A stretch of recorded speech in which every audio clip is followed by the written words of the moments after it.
आपण पाहत आहात कराड टुडे न्यूज।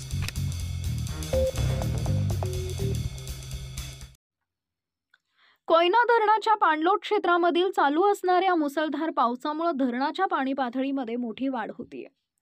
सध्या धरणात 25,776 क्युसेक पाण्याची आवक होतीये।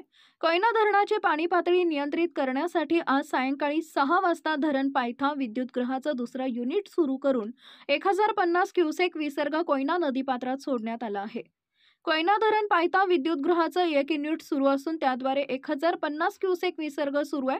आता दुसरं युनिट सुरू केल्यानं कोयना नदीमध्ये एकूण 2100 क्युसेक विसर्ग सुरू झालाय। कोयना धरणातून नदीपात्रात विसर्ग वाढल्यानं नदीकाठच्या गावांना सतर्कतेचा इशारा देण्यात आलाय।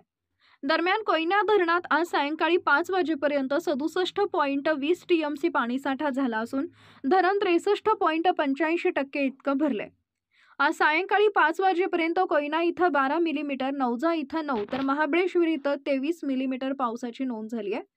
सध्या सुरू असलेल्या पावसानं व धरणात सोडण्यात येणाऱ्या पाण्यामुळे कोयना नदीच्या पाणी पातळीत वाढ होऊ लागली आहे।